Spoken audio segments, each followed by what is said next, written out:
बिस्मिल्लाहिर्रहमानिर्रहीम अस्सलामुअलैकुम। तो आज की वीडियो में हम देखेंगे कि हैरी पॉटर के पार्ट 2 की स्टोरी में ऐसा क्या है कि लोग इसके इतने दीवाने हैं। तो बगैर टाइम ज़ाया किए मूवी में से स्टोरी को निचोड़ के आपके सामने पेश करते हैं। तो मूवी के शुरू में दिखाते हैं कि हैरी पॉटर कमरे में बैठे अपने मॉम डैड की तस्वीरों को देख रहा होता है। तो हैरी पॉटर के अंकल हैरी पॉटर को गुस्से में बुलाते हैं। तो हैरी पॉटर इनके पास जाता है तो ये अंकल हैरी पॉटर से गुस्से में कहते हैं, अभी हमारे घर मेहमान आने लगे हैं और तुम उनके जाने तक अपने कमरे से बाहर ना निकलना। ये सुनकर हैरी पॉटर बहुत उदास होता है और फिर अपने कमरे में चले जाता है। और कमरे में जाकर हैरी पॉटर देखता है कि एक इंसान नुमा जानवर हैरी पॉटर के बेड के ऊपर कूद रहा होता है। हैरी पॉटर ये देखकर बहुत हैरान होता है और फिर इससे पूछता है कि तुम कौन हो। तो ये हैरी पॉटर को अपना नाम डॉबी बताता है और कहता है कि मैं एक इंसान का गुलाम हूँ जो मुझ पर बहुत जुल्म करता है। और फिर डॉबी हैरी पॉटर को हॉगवर्ट्स स्कूल दोबारा जाने से मना करता है। तो हैरी पॉटर डॉबी से कहता है कि हॉगवर्ट्स स्कूल मेरा घर है और मैं वहाँ जरूर जाऊंगा।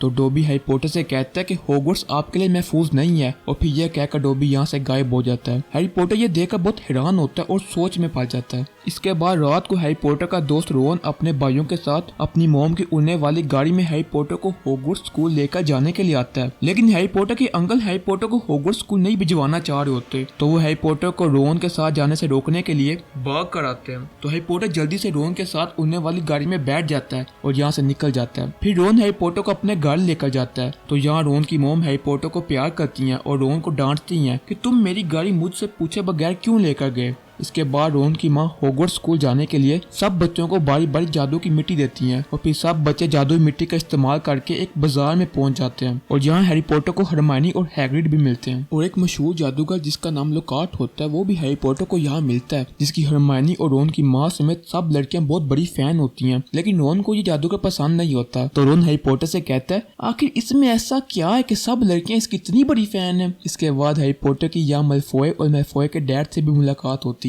मैलफॉय के डैड हैरी पॉटर के माथे पर लगे निशान की तरफ देखते हुए हैरी पॉटर से गुस्से वाले अंदाज में कहते हैं कि आपका ये निशान बहुत मशहूर है और वो भी जिसने आपको ये निशान दिया। इसके जवाब में हैरी पॉटर गुस्से में कहता है कि वोल्डेमॉर्ट एक कातिल से ज्यादा कुछ भी नहीं। तो फिर मैलफॉय के डैड हैरी पॉटर से कहते हैं कि उनका नाम लेना तुम्हारी बहादुरी है या फिर बेवकूफी। मैलफॉय और मैलफॉय के डैड की बातों से हैरी पॉटर को ये अंदाजा हो जाता है कि मैलफॉय और मैलफॉय के डैड उन लोगों से बहुत नफरत करते हैं जिनके खानदान के पास जादू का इल्म नहीं होता। फिर बाजार से निकलने के बाद हॉगवर्ट्स स्कूल जाने के लिए रोन के मॉम डैड सब बच्चों को ट्रेन स्टेशन लेकर जाते हैं। लेकिन सिर्फ रोन और हैरी पॉटर की ट्रेन मिस हो जाती है। तो रोन अपनी मॉम की उड़ने वाली कार अपनी मॉम को बगैर बताए लेकर आता है और फिर हैरी पॉटर और रोन दोनों इस कार में बैठकर हॉगवर्ट्स जाते हैं। तो हॉगवर्ट्स स्कूल में जाने के बाद इनकी कार खुद ब खुद इन दोनों को धक्के देकर बाहर निकाल देती है और खुद नाराज होकर जंगल की तरफ चली जाती है। रोन ये सब देखकर कहता है कि अब मॉम के हाथों मेरी खैर नहीं। बहरहाल अगले दिन इन सब की एक क्लास होती है जिसमें मशहूर जादूगर जिसका नाम लॉकहार्ट होता है इन सब का प्रोफेसर होता है। असल में लॉकहार्ट बहुत ही डरपोक इंसान होता है, लेकिन ये लोगों को अपनी झूठी बहादुरी के किस्से सुना सुना के एक बहादुर इंसान के तौर पर मशहूर हुआ होता है। क्लास में भी ये बच्चों के सामने अपनी बहुत झूठी झूठी तारीफें करता है और क्लास में भी हरमाइनी समेत बाकी लड़कियां लॉकहार्ट पर बहुत फिदा हुई होती हैं। तो रोन ये देखकर हैरी पॉटर से कहता है ये क्या, हरमाइनी भी इसके इश्क में पागल है। फिर एक दिन हैरी पॉटर लॉकहार्ट के ऑफिस में बैठा होता है तो हैरी पॉटर को एक ड्रोनी आवाज आती है।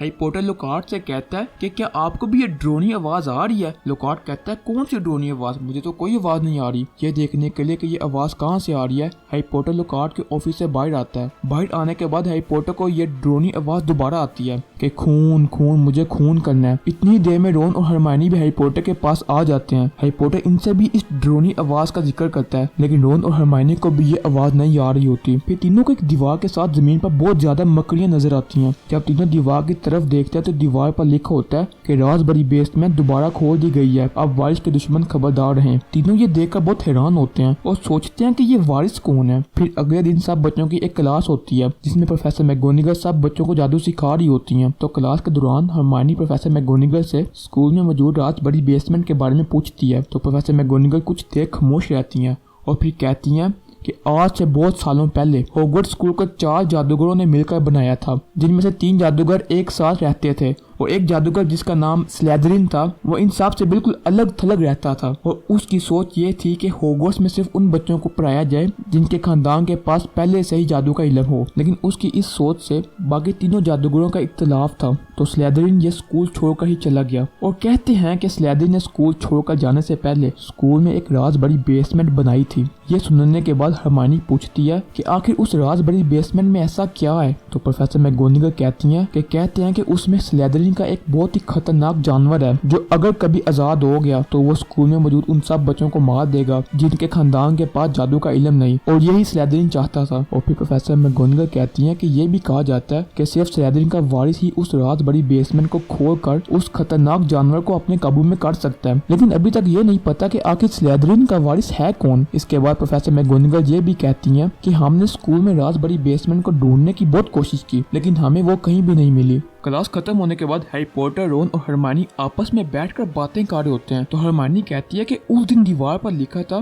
कि राज बड़ी बेसमेंट खुल चुकी है, लेकिन अब सवाल यह है कि आखिर स्लेदरिन का वारिस है कौन जिसने बेसमेंट को खोला। तो तीनों का शक मैलफॉय पर जाता है क्योंकि मैलफॉय और स्लेदरिन की सोच आपस में बहुत मिलती जुलती होती है और मैलफॉय भी स्लेदरिन की तरह उन बच्चों से बहुत नफरत करता है जिनके खानदान के पास जादू का इल्म नहीं होता। और इन बच्चों में हरमाइनी का नाम भी आता है, जबकि हैरी पॉटर, रोन और मैलफॉय के खानदान के पास पहले से ही जादू का इल्म होता है, लेकिन हरमाइनी के खानदान को जादू के बारे में कुछ पता नहीं होता। इसका मतलब ये कि स्कूल के बाकी बच्चों की तरह हरमाइनी की जान भी खतरे में होती है। रात होती है तो हैरी पॉटर सो रहा होता है कि डॉबी दोबारा हैरी पॉटर के पास आता है और कहता है कि मैंने आपसे कहा था कि हॉगवर्ट्स मत आइएगा, यहाँ आपकी जान को खतरा है। हैरी पॉटर डॉबी को यहाँ देखकर बहुत हैरान होता है और कहता है कि तुम ऐसे गंदे कपड़े क्यों पहनते हो। तो डॉबी कहता है कि ये कपड़े मेरी गुलामी का निशान है और मैं उस वक्त ही आजाद हो सकता हूँ जब मेरा मालिक मुझे कपड़े दे। हैरी पॉटर डॉबी से राज बड़ी बेसमेंट के बारे में पूछता है तो डॉबी कहता है कि राज बड़ी बेसमेंट आज से 50 साल पहले भी खुली थी और ये कहकर डॉबी यहाँ से गायब हो जाता है। इसके बाद एक दिन मैलफॉय हैरी पॉटर के ऊपर एक सांप फेंक देता है तो हैरी पॉटर सांप से सांप की जुबान में बात करने लगता है। ये देखकर सब बहुत हैरान होते हैं और फिर सब हैरी पॉटर को इस स्लेदरिन का वारिस समझने लगते हैं और ये बात पूरे स्कूल में फैल जाती है। इसके बाद रोन और हरमाइनी हैरी पॉटर से सांप से बातें करने के बारे में पूछते हैं तो हैरी पॉटर कहता है कि मुझे खुद भी पता नहीं चलता कि मैं सांप से सांप की जुबान में बात कर रहा हूँ। फिर हरमाइनी हैरी पॉटर से कहती है कि तुम्हारा सांप से सांप की जुबान में बात करना कोई आम बात नहीं है, बड़े बड़े जादूगर भी ऐसा नहीं कर पाते, लेकिन स्लेदरिन को सांपों की जुबान का इल्म था, इसी वजह से अब सब तुम्हें स्लेदरिन का वारिस समझ रहे हैं। ये पता लगाने के लिए कि कहीं मैलफॉय स्लेदरिन का वारिस नहीं, हैरी पॉटर, रोन और हरमाइनी जादू की मदद से एक शरबत बनाते हैं और फिर तीनों इस शरबत को पीकर मैलफॉय के दोस्तों की शक्ल में आ जाते हैं और फिर मैलफॉय के पास जाते हैं और मैलफॉय के साथ कुछ टाइम गुजारने के बाद इन तीनों को इस बात पर मुकम्मल यकीन हो जाता है कि मैलफॉय बिल्कुल भी स्लेदरिन का वारिस नहीं है। फिर एक दिन हैरी पॉटर को जमीन पर एक बुक पड़ी हुई मिलती है जिसका नाम टॉम रिडल होता है। हैरी पॉटर इस बुक को ओपन करता है तो इस पर कुछ भी लिखा नहीं होता तो हैरी पॉटर इस पर इंक से अपना नाम लिखता है तो ये बुक बाकायदा हैरी पॉटर को अपना नाम लिखकर जवाब देती है। फिर हैरी पॉटर इस बुक पर लिखता है कि क्या तुम मुझे राज बड़ी बेसमेंट के बारे में बता सकती हो। तो ये बुक हैरी पॉटर को राज बड़ी बेसमेंट के बारे में बताने के लिए हैरी पॉटर को 50 साल पीछे ले जाती है। 50 साल पीछे आकर हैरी पॉटर प्रोफेसर डम्बलडोर और एक लड़के को देखता है जिसका नाम टॉम रिडल होता है। प्रोफेसर डम्बलडोर टॉम रिडल से स्कूल में होने वाले अजीब वाकयात का जिक्र कर रहे होते हैं। बात करने के बाद प्रोफेसर डम्बलडोर चले जाते हैं और टॉम रिडल बेसमेंट की तरफ चलने लगता है। हैरी पॉटर टॉम रिडल का पीछा करता है तो देखता है कि टॉम रिडल बेसमेंट का दरवाजा खोलता है तो इसमें हैग्रिड एक बॉक्स के अंदर एक मकड़ी को लिए खड़ा होता है। तो टॉम रिडल हैग्रिड से गुस्से में कहता है कि इस जानवर ने स्कूल के बच्चों को नुकसान पहुंचाया है। तो हैग्रिड सहमी अंदाज में कहता है कि तुम गलत समझ रहे हो, स्कूल में होने वाले अजीब वाकयात में इस मकड़ी का कोई हाथ नहीं। फिर टॉम रिडल इस मकड़ी को मारने लगता है तो ये मकड़ी बॉक्स से निकल कर भाग जाती है। हैरी पॉटर ये सब देख लेता है और ये समझता है कि स्लेदरिन का वारिस कोई और नहीं बल्कि हैग्रिड ही है और फिर हैरी पॉटर मौजूदा वक्त में वापस आ जाता है। इसके कुछ दिनों बाद हैरी पॉटर के कमरे में से टॉम रिडल नामी बुक चोरी हो जाती है और स्कूल में बच्चों के स्टैचू बनने के वाकयात में इजाफा होने लगता है। तो एक दिन हरमाइनी भी बाकी बच्चों की तरह स्टैचू बनी हुई मिलती है तो प्रोफेसर मैगोनिगल स्कूल में होने वाले इस तरह के वाकयात से बच्चों को बचाने के लिए तमाम बच्चों को स्कूल में अकेला कहीं भी जाने से मना करती हैं। रात होते तो हैरी पॉटर और रोन हैग्रिड के पास जाते हैं और हैग्रिड से राज बड़ी बेसमेंट के बारे में पूछते हैं। तो हैग्रिड हैरी पॉटर और रोन को राज बड़ी बेसमेंट के बारे में बताते हुए कहता है कि आज से 50 साल पहले अभी राज़बरी बेसमेंट खुली थी और उस वक्त प्रोफेसर डम्बलडोर के अलावा सब ने स्लिदरिन का वारिस मुझे समझा था, जो कि मैं नहीं था और मुझे जेल भी हुई थी। फिर हैग्रिड हैरी पॉटर की आंखों की तरफ देखते हुए कहता है कि अगर तुम राज़बरी बेसमेंट के बारे में जानना चाहते हो तो मकड़ियों का पीछा करो। हैग्रिड के बात करने के दौरान किसी के कदमों की आवाज आती है तो हैग्रिड रोन और हैरी पॉटर को फौरन छुपने का कहता है, तो रोन और हैरी पॉटर फौरन छुप जाते हैं। तो प्रोफेसर डम्बलडोर के साथ एक शख्स दरवाजे से अंदर आता है। फिर ये शख्स हैग्रिड से कहता है कि 50 साल पहले की तरह इस दफा भी स्कूल में होने वाले अजीब वाकयात के पीछे तुम्हारा ही हाथ है। और फिर ये कहकर ये शख्स हैग्रिड को जेल में भेजने के लिए गिरफ्तार कर लेता है। तो प्रोफेसर डम्बलडोर इस शख्स से कहते हैं कि मुझे पूरा यकीन है कि हैग्रिड ये सब नहीं कर सकता, लेकिन ये शख्स प्रोफेसर डम्बलडोर की बात नहीं मानता और हैग्रिड को जेल ले जाता है। ये सब हैरी पॉटर और रोन भी छुप कर देख लेते हैं। इन सब के जाने के बाद हैरी पॉटर और रोन को जमीन पर एक लाइन में चलती हुई मकड़ियां नजर आती हैं। तो हैरी पॉटर और रोन इन मकड़ियों का पीछा करते हैं। तो इनका पीछा करते करते हैरी पॉटर और रोन एक घने जंगल में पहुंच जाते हैं और जब सामने देखते हैं तो इन्हें एक बहुत बड़ी मकड़ी नजर आती है जिसके इर्द गिर्द सैकड़ों छोटी छोटी मकड़ियां होती हैं। रोन हैरी पॉटर को डरे हुए अंदाज में यहाँ से चलने का कहता है, लेकिन हैरी पॉटर रोन की बात नहीं मानता और उस बड़ी और ड्रोनी मकड़ी से पूछता है कि वो तुम ही हो जो 50 साल पहले हैग्रिड के पास थी। तो वो मकड़ी हैरी पॉटर से कहती है कि हाँ वो मैं ही हूँ। फिर हैरी पॉटर इस मकड़ी से इस बारे में और पूछता है तो ये बड़ी और ड्रोनी मकड़ी हैरी पॉटर से कहती है कि स्कूल के बेसमेंट में एक ऐसा जानवर है जिससे हम सब मकड़ियां डरती हैं और इसी वजह से हम स्कूल से बाहर इस गंदे जंगल में रह रहे हैं। इसकी ये बात सुनकर हैरी पॉटर को यकीन हो जाता है कि हैग्रिड बेगुनाह है, क्योंकि वो खतरनाक जानवर हैग्रिड की पालतू मकड़ी नहीं बल्कि कोई और है जिससे मकड़ियां डरती हैं। इसके बाद रोन और हैरी पॉटर यहाँ से जाने लगते हैं तो ये मकड़ियां इन्हें इर्द गिर्द से घेर लेती हैं और यहाँ से जाने नहीं देती। अब हैरी पॉटर और रोन मुकम्मल तौर पर फंस चुके होते हैं। तो कहीं से रोन की मोम की उड़ने वाली कार मकड़ियों को धक्का देते हुए हैरी पॉटर और रोन के पास आ जाती है। तो हैरी पॉटर और रोन फौरन इसमें बैठकर बहुत मुश्किल से जंगल से बाहर आ जाते हैं। जंगल से बाहर निकलने के बाद हैरी पॉटर और रोन कार से बाहर निकलते हैं और फिर ये कार दोबारा जंगल की तरफ चली जाती है। फिर हैरी पॉटर और रोन सुख का सांस लेते हैं। अगले दिन हैरी पॉटर और रोन स्टैचू बनी हुई हरमाइनी के पास खड़े होते हैं तो इन्हें हरमाइनी के हाथ में एक शीशा और एक बुक का फटा हुआ पेज नजर आता है। हैरी पॉटर और रोन इस पेज को पढ़ते हैं तो इस पर राज़बरी बेसमेंट में मौजूद उस खतरनाक जानवर के बारे में लिखा होता है कि राज़बरी बेसमेंट में वो जानवर कोई और नहीं बल्कि एक बहुत बड़ा सांप है जिसकी आंखों में देखने से कोई भी इंसान मार जाता है। यह पढ़ने के बाद हैरी पॉटर रोन से कहता है कि जरूर हरमाइनी राज़बरी बेसमेंट में मौजूद खतरनाक जानवर के बारे में सर्च कर रही होगी तो उसे ये पेज मिला होगा और हरमाइनी हमें ये पेज दिखाने के लिए ला रही होगी तो उसने रास्ते में जरूर सांप को देखा होगा तभी वो स्टैचू बन गई। तो रोन हैरी पॉटर से कहता है कि सांप की आंखों में देखने से इंसान मार जाता है तो फिर हरमाइनी और स्कूल के बाकी बच्चे मरने की बजाय स्टैचू कैसे बन गए। तो इसके जवाब में हैरी पॉटर सोच कर कहता है कि याद करो हरमाइनी के हाथ में एक शीशा था और हो सकता है कि हरमाइनी ने सांप की आंखों में डायरेक्ट नहीं बल्कि शीशे की मदद से देखा हो और हो सकता है कि बाकी बच्चों के साथ भी कुछ ऐसा ही हुआ हो। इसके बाद हैरी पॉटर और रोन को स्कूल में एक पानी का बहुत बड़ा नल नजर आता है जिस पर सांप की तस्वीरें बनी होती हैं। हैरी पॉटर और रोन समझ जाते हैं कि यही राज़बरी बेसमेंट में जाने का रास्ता है। तो रोन हैरी पॉटर से कहता है कि हैरी तुम सांपों की जुबान में कुछ बोलो,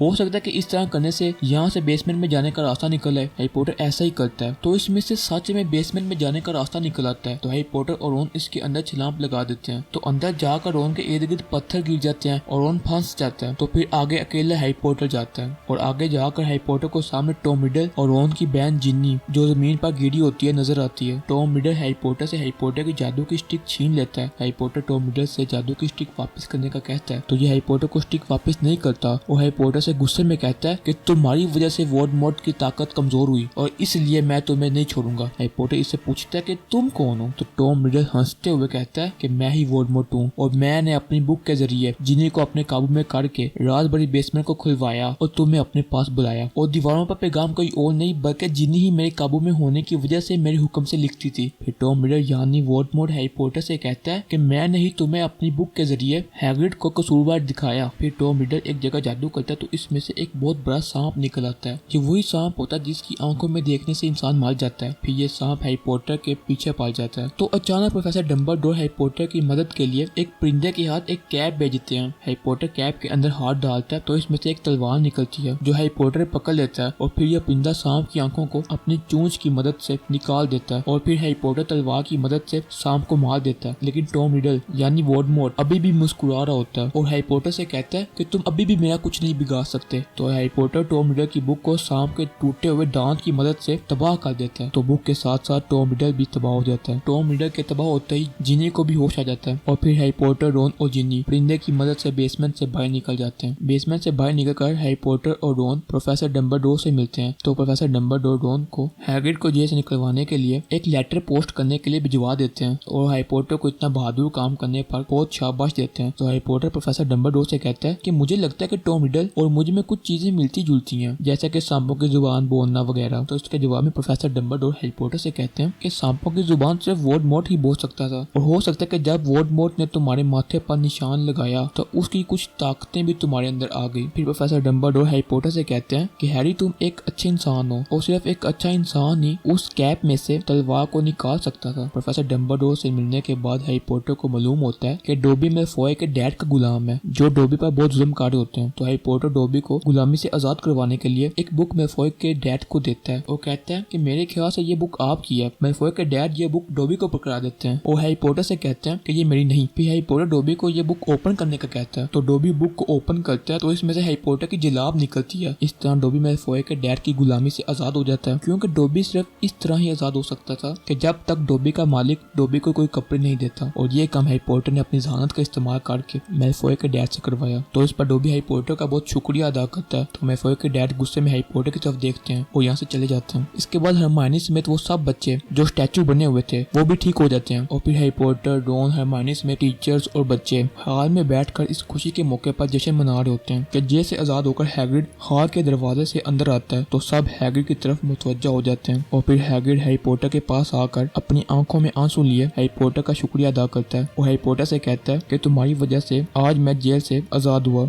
ये सुनकर हैरी पॉटर की आंखों में भी आंसू आ जाते हैं और फिर पूरा हाल तालियों की आवाज से भर जाता है और यहाँ मूवी की स्टोरी के साथ साथ मूवी का भी एंड हो जाता है। तो जाने से पहले अगर आपका दिल करे तो सब्सक्राइब कर देना, अगर ना करे तो ना करना, क्योंकि दिल तो बच्चा है। सो मिलते हैं आपसे हैरी पॉटर के पार्ट 3 में। अपना बहुत ज्यादा ख्याल रखिएगा। अल्लाह हाफिज।